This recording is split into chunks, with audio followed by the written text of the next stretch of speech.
नमस्कार दोस्तों। कोविड-19 महामारी के इस दूसरी लहर के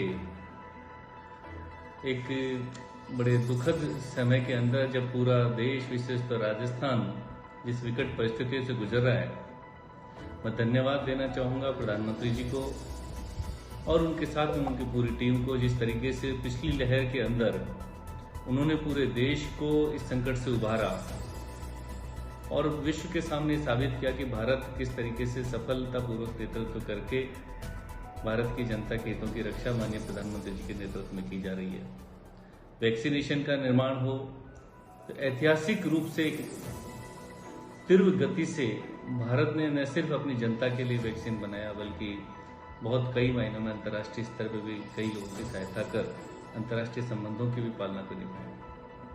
दोस्तों, आज मुझे आपसे चर्चा करने की इसलिए आवश्यकता पड़ रही है कि इस दुखद समय में जब प्रत्येक गांव में, प्रत्येक शहर के अंदर जब कोविड-19 महामारी का इस दूसरी लहर के कारण कहीं न कहीं हर गली मोहल्ले के अंदर कोई व्यक्ति इससे पीड़ित हो रहा है और जब वो पीड़ित हो रहा है तो आशा करता है कि मेरी खुद की, मेरे परिवार की जान की रक्षा हो, मुझे उपचार मिले और मैं स्वस्थ होकर अपने घर पे जाऊं। और इसी के प्रयत्न में भारत सरकार ने अनेकों काम किए। चाहे उसके तहत पीएम केयर फंड के माध्यम से मेरे संसदीय क्षेत्र करौली धौलपुर के अंदर ऑक्सीजन प्लांट लगाया गया, हिंडौन के अंदर ऑक्सीजन प्लांट लगाया गया, धौलपुर के अंदर ऑक्सीजन प्लांट लगाया गया, बाड़ी के अंदर ऑक्सीजन प्लांट लगाया गया। उन्हीं ऑक्सीजन प्लांट्स की आज देन है कि आज मेरे संसदीय क्षेत्र के लोगों को इस कोरोना से मुकाबला करने में बहुत बड़ी सहायता मिल रही है। दोस्तों, एक तरफ तो भारत सरकार निस्वार्थ भाव से सेवा का कार्य कर रही है, दूसरी तरफ राजस्थान में गहलोत की सरकार इस विषय पर भी राजनीति कर रही है।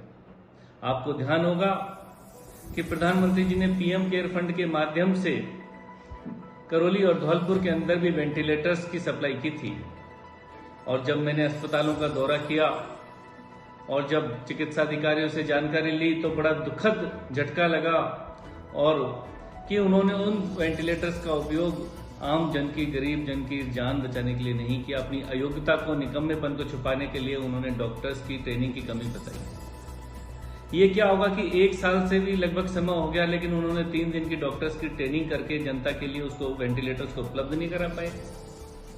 दोस्तों, ऐसा प्रतीत होता है कि गहलोत सरकार शायद प्रधानमंत्री जी की इस मानवीय पहल को भी राजनीतिक दृष्टि से देख रही थी और उन वेंटिलेटर्स को उन्होंने प्रशासन के माध्यम से कबाड़ में परिवर्तन करने का मौखिक निर्देश दिया, लगता है, ऐसा प्रतीत होता है।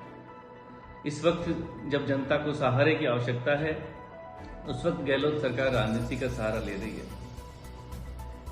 देश देख रहा है, जनता देख रही है कि ये राजनीति का विषय नहीं है, ये जनता की सेवा का विषय है। वैसे मैं आपकी जानकारी में बताऊं कि स्वास्थ्य सेवाएं, चिकित्सा सेवाएं राज्य सरकार की जिम्मेदारी होती है, राज्य सरकार का विषय होता है।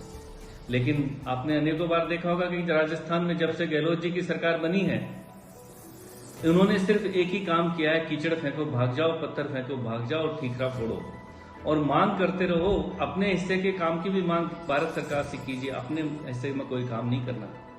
जब राजस्थान सरकार को उसके हिस्से की काम करने की बात ही आती है तो आपने उनके बेशर्म बयान सुने होंगे और उनकी बेशर्मी देखी होगी कि भारत सरकार के द्वारा दिए गए पीएम वेंटिलेटर्स थे पीएम केयर फंड के माध्यम से, उन्होंने भी उनको भी प्राइवेट अस्पतालों को बेचकर कमाई का जरिया बना लिया। ऐसी शर्मनाक घटना को भी वो चोरी की चोरी, सीना चोरी और कर रहे हैं। दोस्तों, यही नहीं, जहां तक अस्पतालों में बेड की बात आपने सुनी होगी, अखबारों में पढ़ी होगी, लोगों की पीड़ाएं सुनी होगी कि बेडों की उपलब्धता कराने के लिए भी लोगों की कालाबाजारी शुरू हो गई। क्या ये राज्य सरकार की निकम्मता, क्या राज्य सरकार की अयोग्यता को शो नहीं करता कि जब जनता को इस संकट के समय में अस्पताल में बिस्तर चाहिए, जब उनके लोग उनके इसमें रिश्वतखोरी के इस तांडव में शामिल हो रहे हैं, रिश्वतखोरी चल रहे हैं।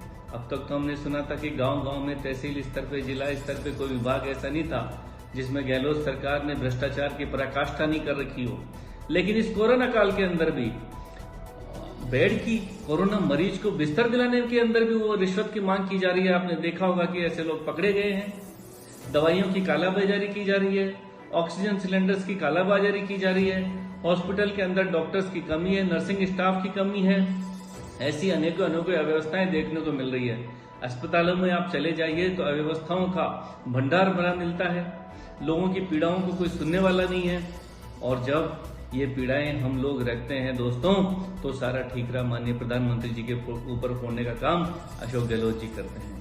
मैं आपको बताना चाहूंगा, माननीय प्रधानमंत्री जी की दूरदृष्टिता थी, आज उसी के कारण करौली धौलपुर के अंदर ऑक्सीजन के 4 प्लांट काम कर रहे हैं।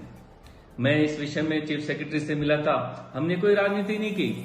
मैंने इस विषय में 8 तारीख को माननीय गृह मंत्री जी अमित शाह जी को, हर्षवर्धन जी को पत्र लिखा कि राजस्थान में ऑक्सीजन की अतिरिक्त आवश्यकता है, इसको बढ़ाया जाए।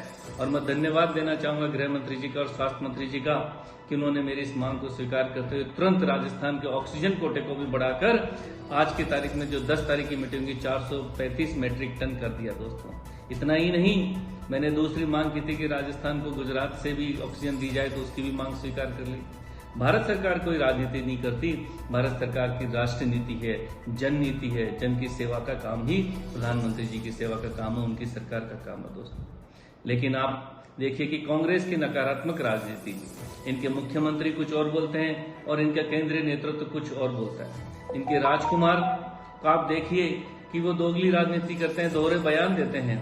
उनके दोहरे बयान से पीड़ित होकर हमारे राष्ट्रीय अध्यक्ष जी ने उनकी मम्मी को और कांग्रेस के अध्यक्ष को पत्र भी लिखा है कि मेहरबानी करके दोहरी राजनीति बंद कर दीजिए। इस वक्त राष्ट्र नीति का समय है, इस वक्त जन नीति का समय है, इस देश में संकट से निकालने का समय है। इस वक्त आप हम सब मिलकर इस देश की जनता की रक्षा करें दोस्तों। लेकिन दुखद है कि इन सब में माननीय प्रधानमंत्री जी का साथ देने के बजाय ये लोग